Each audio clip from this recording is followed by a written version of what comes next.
Hello everyone, welcome to my channel Rishu's kitchen and health. అందరు ఎలా ఉన్నారండి? బాగున్నారా? ఈరోజు మనం ఈ వీడియోలో కిచెన్ సింక్ని ఎలా క్లీన్ చేసుకోవాలో చూడబోతున్నామండి. స్టెయిన్లెస్ స్టీల్ సింక్స్ శుభ్రం చేయడానికి చాలా అనువుగా ఉంటాయి. అయితే సింక్ని శుభ్రం చేయడం అనగానే చాలామంది రసాయనాలు ఉన్న లిక్విడ్స్ తోటి గరుకుగా ఉన్న స్క్రబ్బర్స్ని యూస్ చేస్తారండి. కానీ అలా చేయడం వల్ల స్టీల్ సింక్స్ కొద్ది రోజుల్లోనే పాతబడిపోయినట్లు అయిపోతుంది. సింక్ని వాడేటప్పుడు, శుభ్రం చేసేటప్పుడు కొన్ని జాగ్రత్తలు మనం పాటించాలండి. అలాగే సింక్ని క్రిమి కీటకాలు దరిచేరకుండా హైజీనిక్గా ఎలా మెయింటైన్ చేసుకోవాలో ఈ వీడియోలో చూడబోతున్నామండి. మనం రోజు గిన్నెలు శుభ్రం చేసినప్పుడు, కూరగాయలు కడిగినప్పుడు ఎంతో కొంత చెత్త సింక్లో కూడా ఉండిపోవటానికి అవకాశం ఉంటుందండి. అందుకే సింక్ని ఎప్పటికప్పుడు శుభ్రం చేసుకుంటూ ఉండాలి. సింక్ వాడకాన్ని బట్టి ఎన్ని రోజులకు ఒకసారి శుభ్రం చేసుకోవాలనేది మనం నిర్ణయించుకోవాలండి.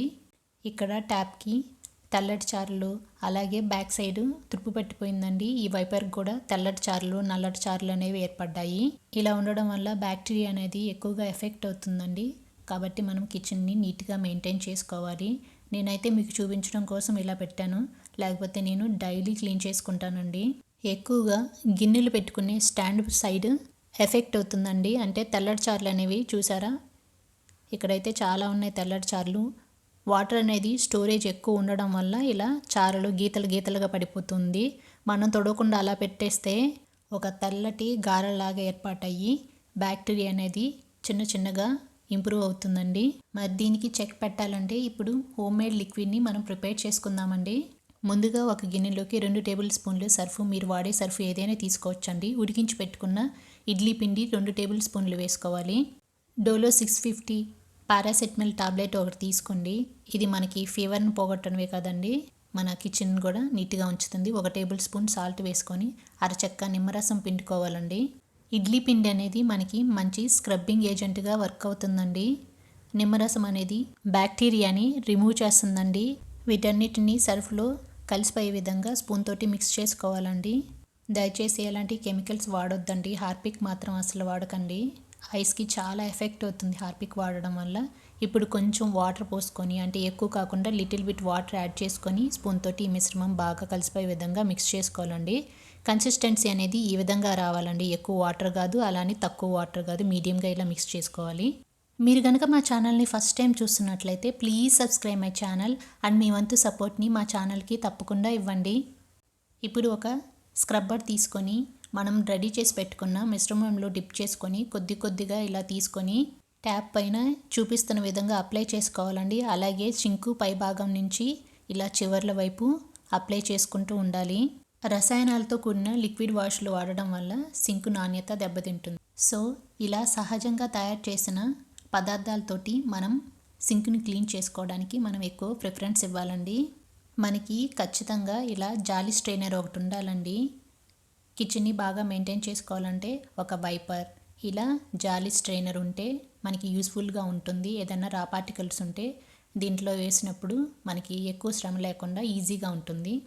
ఇలా ఒక చిన్న వైపర్ని యూస్ చేస్తే మనకి క్లాత్తో పని లేకుండా ఈజీగా ఉంటుందండి. వాటర్ ఎక్కువగా స్టోర్ అయినప్పుడు ఇలా వైపర్ తోటి లోపల సింక్ లోపలికి ఇలా వంపేస్తే వాటర్ అనేది ఎక్కువ తడి లేకుండా ఈజీగా ఉంటుంది. మనకి క్రిమి కీటకాలు అనేవి రాకుండా బాగుంటుంది. సింక్ అనేది చాలా సెన్సిటివ్గా ఉంటుందండి, స్టీల్ కాబట్టి దయచేసి స్టీల్ స్క్రబ్బర్ని మాత్రం యూస్ చేయకండి. గీతలు పడిపోతాయి. గీతలు పడడం వల్ల చూడడానికి పాతబడిపోయినట్లు నిర్జీవంగా కనిపిస్తుంది. దీన్ని 1 గంట పాటు ఇలా అప్లై చేసిన తర్వాత వదిలేద్దామండి. 1 గంట తర్వాత ఇది మొత్తం చూడండి డ్రై అయిపోయింది కదా. మరి ఇలా డ్రైగా ఉన్నప్పుడు వాటర్తో క్లీన్ చేస్తే తెల్లని చారలు అలాగే ఉండిపోతాయండి. కొంచెం కొంచెంగా వాటర్ తీసుకొని స్క్రబ్బర్ తోటి ఇలా కొద్ది కొద్దిగా అప్లై చేసుకుంటూ మళ్ళీ ఒకసారి ఈ విధంగా రుద్దాలండి. బాగా మురికి పేరుకుపోతూ ఉంటుంది. వాటర్ అనేది బాగా దాని నుంచి వస్తుంది కాబట్టి మనం బాగా క్లీన్ చేయాలి ఆ ప్లేస్ని. టైల్స్ కూడా క్లీన్ చేసుకుందామండి. మనం ముందుగా సింక్ని క్లీన్ చేసుకునేటప్పుడు ఆ సింక్లో ఎలాంటి చెత్త లేకుండా చూసుకోవాలండి. అలాగే కొన్ని సహజ సిద్ధమైన పదార్థాలని మనం సింక్ కోసం యూజ్ చేయొచ్చండి. అంతేగాని హార్పిక్ అలాంటివి యూజ్ చేయకండి. బ్లీచింగ్ పౌడర్, క్లోరిన్ ఇలాంటివి ఎక్కువ వేస్తుంటారు. వాటి వల్ల గార పట్టుకుపోయి చార్లు చార్లుగా కనిపిస్తుంది. ఇలాంటి స్క్రబ్బర్ మాత్రమే మనం సింక్ని క్లీన్ చేయడానికి యూజ్ చేయాలండి. అంతేగాని స్టీల్ స్క్రబ్బర్స్ అలాంటివి మాత్రం యూజ్ చేయకండి. వాటి వల్ల చార్లు అనేవి బాగా ఏర్పడి నిర్జీవంగా తయారవుతుంది. లోపల ఈ సింక్ని మొత్తం ఈ విధంగా క్లీన్ చేసుకుందామండి. పాచిలాగా పేరుకుపోతుంది, అంటే ఒక లేయర్ లాగా ఏర్పడుతుంది కదా, ఇది బొద్దింకలు వచ్చే మెయిన్ ద్వారం. సో దీన్ని బాగా క్లీన్ చేద్దాము. ఈ హోల్లో ఒక జాలి స్ట్రైనర్ పెట్టుకుంటే మనకి ఈజీగా ఉంటుందండి. అలాగే గిన్నెల స్టాండ్ అయితే ఇలా తెల్లటి చారలతోటి గారపట్టి పేరుకుపోయి ఉంటుంది. దీన్ని నార్మల్ స్క్రబ్బర్ తోటి క్లీన్ చేసుకోవాలి. అలాగే జాలి స్ట్రైనర్ని ఒక బ్రష్ సహాయంతో ఈ విధంగా క్లీన్ చేసుకుంటే నీట్గా ఉంటుందండి. చార్లు అనేవి పడుకోకుండా చిన్న చిన్న హోల్స్ ఉంటాయి కదా, దాన్ని ఒక సేఫ్టీ పిన్ని తోటి హోల్స్ పెట్టుకుంటే దార అనేది బాగా వస్తుంది. అలాగే వైపర్ని కూడా బ్రష్ తోటి ఈ విధంగా క్లీన్ చేసుకుందామండి. ఎందుకంటే దానికి చిన్న చిన్ని పార్ట్స్ ఉంటాయి కదా, ఆ పార్ట్స్ని ఇలా చేత్తో కాకుండా ఇలా బ్రష్తో అయితే ఈజీగా రిమూవ్ అవుతుందండి. ఇక్కడ లోపల పెరిగిపోయిన పాచి అనేది ఈజీగా వస్తుంది బ్రష్ తోటి. చేత్తో అయితే కొంచెం కష్టంగా ఉంటుంది, ఎక్కువ టైం టేకింగ్ ప్రాసెస్ అండి. ఇప్పుడు గిన్నెలోకి కొంచెం కొంచెం వాటర్ తీసుకొని ఇలా పైపైన చల్లుకుంటూ మరొకసారి ఇలా క్లీన్ చేసుకోవాలండి. వాటర్ తోటి కొద్ది కొద్దిగా పైపైన ఇట్లా చల్లుకొని చేత్తో ఇలా రబ్ చేసుకుంటూ క్లీన్ చేసుకుంటే మనకి నీట్గా షైనింగ్గా కనిపిస్తుందండి. పైపైన వాటర్ పోసేసి ఇలా దులిపేస్తే నీట్గా రాదు. ఎక్కడ అంటే ఒక వైట్ లేయర్ లాగా మనకు కనిపిస్తుంది అనమాట. సో ఇలా చేత్తోటి బాగా మనం బౌల్స్ని ఎలా క్లీన్ చేస్తామో అలా క్లీన్ చేసుకుంటే నీట్గా ఉంటుంది. చూడండి, తురుపు పట్టిన పార్ట్స్ మొత్తం చూడండి ఎంత షైనీగా ఉందో. అలాగే ఈ షింక్ పై భాగాన్ని కూడా చూద్దాము. మనం స్టీల్ స్క్రబ్బర్ యూజ్ చేస్తే ఏంటంటే చార్లు పడిపోతాయి. ఇక్కడ చార్లు అయితే పడలేదు, అంటే మనం నార్మల్ స్క్రబ్బర్ మాత్రమే యూజ్ చేసాం కనుక చార్లు అయితే పడలేదు. మనం గిన్నెలు పెట్టుకునే స్టాండ్ ఏరియాలో కొంచెం ఫోకస్ అనేది ఎక్కువగానే పెట్టాలండి. ఎందుకంటే బొద్దింకలు అక్కడే స్టోర్ అవుతాయి. వాటర్ ఎక్కువ ఉన్న చోట స్టాండ్ కింద ఉండిపోతాయి కదా. సో ఎక్కువ నీట్గా క్లీన్ చేసుకున్నామంటే బొద్దింకలు వచ్చే ఛాన్స్ అనేది చాలా తక్కువగా ఉంటుందండి. అలాగే స్టాండ్ కింద ఉన్న వాటర్ని ఒక క్లాత్ పెట్టి లేకపోతే ఏదైనా కొంచెం మందపాటి టవల్ లాంటిది పెట్టేసి తుడుచుకుంటే మనకి బాగుంటుంది. ఇప్పుడు వైపర్ని చక్కగా క్లీన్ చేసుకున్నాం చూడండి. దీనికి పేరుకుపోయిన పాచి మొత్తం పోయింది కదా, ఎంత నీట్గా షైనీగా కనిపిస్తుందో చూసారా.